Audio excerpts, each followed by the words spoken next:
Yo, what's up mga audit? Kamusta kayo? At welcome back ulit sa channel ko mga dito. Ngayon na to, nandito tayo sa AFP Luciano dito sa 13 Martires, Cavite. At kasama natin mga audit, si Audit Brian Lopez. Audit, hi ka naman sa mga viewers natin. Hi sa mga subscriber ni Otit. Shoutout Audit bago tayo magsimula. Ay shoutout sa mga lahat ng fish keeper dito sa Cavite. Yun no? Bumisita tayo dito mga audits kasi yun nga dito sa 13 Martires, mga hunting tayo ng mga breeder. At isa sa mga na-hunting natin mga audits, ang tagong breeder dito sa 13 Martires, Cavite. What's up mga Otit? Ako nga pala si Brian Lopez, so isang guro sa Amore Academy. So shoutout nga pala sa mga estudyante natin sa Amore Academy. And the same time, isang breeder ng Beta at Gapi. And so, nagsimula ako mag-alaga nitong mga islang to simula pa nung bago mag-pandemic. So nakakatanggal kasi ng stress.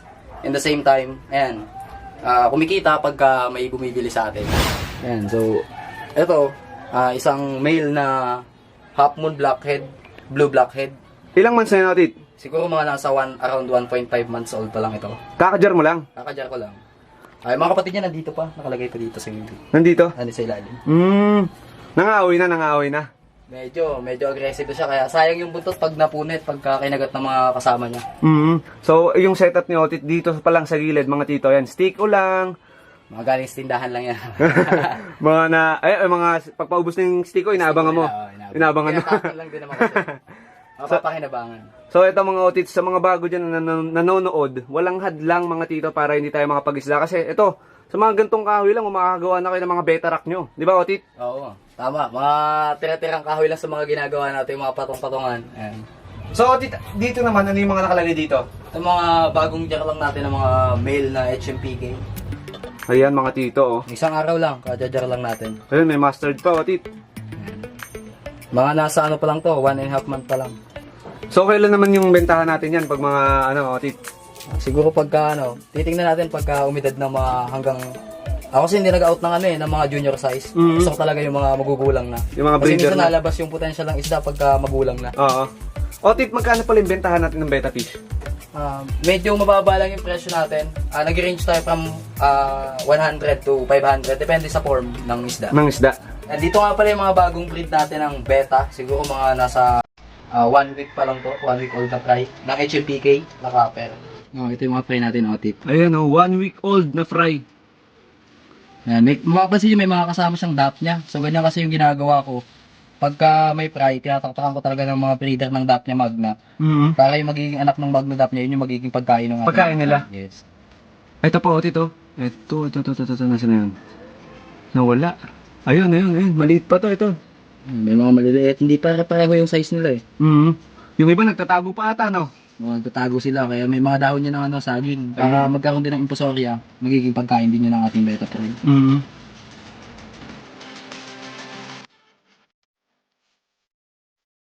Ito matindi mga Otit sa setup ni Otit Brian. Kasi nga mga tito, kung napapansin nyo, wala kayo naririnig na tunog ng aerator, di ba? Otit, wala. Wala. Walang nagpapatch ng BBS. Walang tube effects mga Otits na nilalagyan ng aerator. Basta wala kayo maririnig na ugong mga tito. Otit, anong nagiging sekreto mo dito? Bakit nakakabuhay ka ng beta kahit hindi ka nag-BBB? Nag-BBBS. So, ginagamit natin yung kagaya ng ginagawa ni Otits, yung nakukuha niya sa kanyang Millionaire's Fund, yung ating Infusoria. So, hanggang Otit, to? Pinapabayaan mo lang sila doon ilang weeks ba bago ka magpakain ng DAP niya or ilang weeks nila kinakain yung Infusoria, Otit? Ang Infusoria kasi nilalagyan ko talaga ng dahon ng saging para magkaroon ng Infusoria dun sa breeding tub. After noon, nilalagyan ko, pag tinanggal ko na yung male, saka ko siya tinataktakan ng maraming DAP niya para yung magiging anak ng DAP niya, yun yung magiging pagkain ng ating fry. Eto mga tito alam ko marami sa inyong maguguluhan na naman. Pero Otit, nagbi-BBS ka ba talaga? Or Infusoria lang talaga DAP niya? Negative tayo sa BBS. Oo. Kasi dagdag gastos pa yung BBS Tsaka libangan lang naman natin. Hobby lang talaga. Hobby lang talaga. Tama. Sa breeding naman, Otit, paano ka nagpaparami ng mga beta fish? So, simple lang yung method na ginagawa natin sa breeding. So, kagaya nito, may nakasala ngayon, 2. So, nakalagay siya sa isang lalagyan na kagaya siya nito, butas siya. Sa lagayan ito ng ice cream. So, binutas ko lang yung ilalim. So, kaya ganyan siya. Dito ko kinukulong yung pair. So, automatic recta na yan. Hinuhulog ko lang pareho yung male at female dyan. Then, after ng magkaroon sila ng egg, tatanggalin ko yung female. And after nun, pag may fry na sila, tatanggalin ko na yung isang male. Yung isang male lang yung hahayaan natin dyan na magbantay ng lahat ng fry. Pero Otit, di niya naman kakainin. Di niya kinakain yung fry. Sa experience ko, hindi naman. So, mas kinakain nila pagka nabubulabog lang, pagka lagi nagagalaw yung lalagyan. Ayan, pag nagagalaw natin. Tapos, isa sa nakakatulong sa kanila, sa mga fry, kailangan meron silang aquatic plants kagaya ng hornwort at gapi grass. Nilalagyan natin. At meron din yung talisay at dahon ng saging. Otit, nagpe-pair ka pa ba? Ay, hindi natin kailangan i-pair kasi ang beta, kahit i-pair natin yan, basta hindi sila kondisyon, so hindi yan nagbe-breed. Mas maigi pa yung kahit ihulog mo na lang, basta nasa kondisyon yung male at female. Pareho. Bato-bato method. Oh, bato-bato method. Condition Dapat- si male. Condition din si female dapat. Dapat yung female, maraming itlog. Nakikita naman natin yung sa katawan sa bandang belly ng ating beta fish na female. Sa male naman, dapat makikita mo yung aggressiveness ng ating male and dapat mahusay siya gumawa ng bubble nest. Ayan, mga fry ng ating beta. Siguro mga nasa kulang-kulang isang buwan na to. Kaya lang medyo hindi pa lumalaki lahat. Ayan, kagaya nito. Ayan, mga ganito pa lang yung size nila. So, nandito sila, Otit, no? Sa diliman. Nandito lang sila sa madilim na to.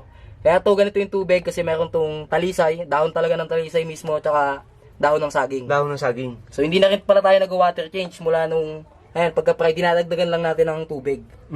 Dagdag lang. So dito naman, dito natin ginugroom yung ating mga breeder. So nilalagay natin sa mga ganitong Wilkins para mas maging maayos yung kondisyon ng ating beta and naglalagay tayo ng buong dahon talaga ng talisay. Kaya ganito yung kulay ng tubig nila. And ito yung mga sample natin ng female na binibreed natin. Ayan. Otit, ito itong mga half moon mo na to, no? Ilang ano na to? Ito nasa ano na to? Nasa 2 taon na yata itong half moon na to. Ito? So, marami na siyang inanak. Nai-out na natin. Pag sobrang dami na wala tayong mapaglagyan. Ayan. Inaut natin sa pet shop. Nagbabawas. So, sa mga gusto mag-wholesale dyan, pwede, Otit. Pwede naman. Kaya lang ngayon, medyo maliliit pa yung ating beta. Hindi pa siguro kakayanin pag madamihan. Yun mga tito, ang layunin nga natin mga tito, ipakilala yung mga breeder no dito sa Pilipinas at dito sa tagong breeder na to. Hindi lang beta, Otit, yung binibreed mo. Tama. ba? Ano pa yung binibreed mo? Meron tayong gapi, meron din tayo dong swordtail. Swordtail.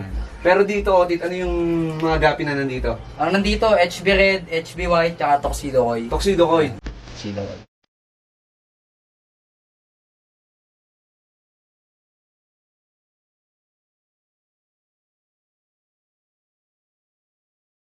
Ano yung inaon natin, Otit? Tuxedo Koi, materialis natin ng Tuxedo Koi. So, ito na mga tito, yung materialis ni Otit. May kasama pang fry. Otit, ano nangyari dito sa isang female? Parang king koy na yan ah. Hindi na natin malaman kung ano nangyari dyan. Siguro nasa jeans nila. Nung medyo junior size pa lang yan, ganito rin yan. Medyo pula lang yung ulo. Habang umiidad siya, nagkaroon siya ng kumakalat yung pagkapula niya. Ayan mga Otit. Nasa kalahati na ng katawan.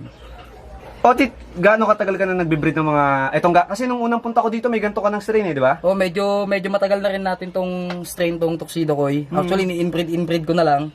And para magkaroon ng bagong line, binabangga ko sa ibang strain kagaya nung Kalnang P-Dirt. So, merong mga nilabas yung iba nga, yung HB Red ang nagiging kulay. So, binangga mo sa P-Dirt to? Binangga ko sa P-Dirt. Ang hinahabol natin magkaroon ng Dambu Air na platinum, yung tawag ito? Koy na Koy na dambuir. Dambu Air. Ayan mga Otits. Marami ka ng paanak na ito, Otit. Medyo madami na sa mga palad nga lang, hindi natin inaasahan. Nag-collapse yung ating pinaglagyan ng mga fry. Halos lahat sila naubos, iilan lang yung natira. So, ganun talaga pag nagbe-breed. So, dapat ready tayo sa mga ganong challenges. So, breed lang ng breed. So, mga Otits, sa ganito lang nagbe-breed si Otit. O, tignan nyo, nakakapagpadami siya ng gapi. Ayan, sa mga galon-galon lang na, Otit. Tama, galon na pinuto lang. Mga ininom ng ating anak. Pinagano ng gatas. Ayan, mga Otits. Ito pa sa baba. Otit, anong meron sa baba? Meron tayo ditong mga HB White. May mga pang-out ka na rin yan. Ito, mga pang-out na itong mga male na to, na HB White. Magkano naman yung out natin dyan, Otit? Ang mura lang out natin ng gapi, 300.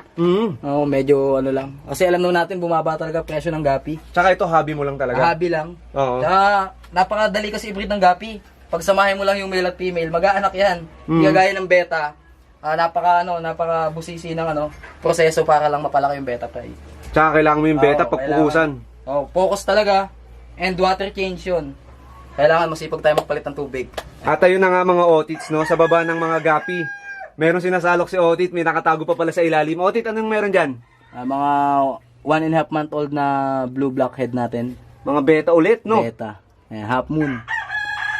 So, ito, Otit, kapatid to ng mga kadyar, tama ba? Oo, tama. Kapatid to ng mga ibang nadyar natin. Yung mga ginar lang natin, yung mga medyo aggressive na. Mhm. Kasi sayang pagka nag-away-away na sila. Nagkakagatan na, no? Nagkakagata, napupunit yung buntot. Pag tumubo yun, hindi na maganda yung ano niya, yung form niya. Yun mga tito, nandito naman tayo sa harapan ng bahay ni na Otit. Kung kanina nasa likod tayo mga tito, ngayon nandito tayo sa harapan at ito yung setup ni Otit. Otit, maganda pala setup mo dito sa harapan ah. Oo. DIY lang natin yung ating mga patungan, yung mga beta rack natin. Bali yung na-harvest mo Otit dun sa may likod. Dito natin dinadala, dito natin nilalagay. Pour out na itong mga ito, itong mga nandito. Otit, ano yung mga betang nandito Otit? Meron tayong mga pansy, merong red base. Ayan mga tito. Pour out na rin to Otit. Pour out na yun, Otits. Ayan mga Otits oh. Baka kumindot sa inyo, ang ganda na ito. Ang pogi pala. Ayan oh. Uy! Mga nakatago mga Otits. Nandito pala sa harapan yung mga nakatago ni Otit. Ito, mga nakagroom na dito Otit. Oo, Otit. So meron ka rin palang mga long fins dito Otit no? Meron, Otit. Mga delta na nga lang. Kasi sabi ko nga kanina, sa half moon tayo nagsimula. So ayan, may mga natira pa tayong ilang half moon. So may mascot dito May mga mascot. tito. Magkano naman yung auto natin nito Otit? Depende sa price sa form. So ang price range natin is 100 to 500. So medyo mataas lang ng presyo yung nandito kasi nag-room na natin ng konti. Oo, ito mga Otits ayan no. Ito, ang dami mo pala dito no. Ang gaganda ng mga forma ng mga beta mo dito Otit ah. Oo, Otit. Mga pinagbuhusan ng Breed panahon. natin yan, pinagbuhusan ng panahon. Ayan mga Otits oh. Ito naman yung iba. Ganon din yung presyo nito Otit. Ganun din, Otit. Kagaya sa kanina, 100 to 500 depende sa form ng teenage. Ito pa yung isa oh. Ito mga Otits oh, nagtatago rin. Ito kapatid ng mustard to Otit dun sa likod no. Otit, kapatid ko. Ayan mga tito oh. Mas nauna lang siyang lumaki. Mas naunang lumaki ang mustard na to. So nandito na agad. Na-promote na agad no Otit. Promote na. Gugroom na natin. Ayan, medyo maliit pa siya pero babatakin na lang to Otit no. Otit. So ito mga Otit sa mga mahihilig sa mga kulay dyan. Ayan no. Ito Otit, ganun din ba presyo na ito Otit? Ganun din, Otit. Gaya lang din nung kanina. Ayun no. Otit, medyo mahirap magpakulay ng ganyan Otit ah. Water things lang lagi dapat and may talisay talaga. Oo. So nakakatulong yan para ma-enhance yung kulay ng beta.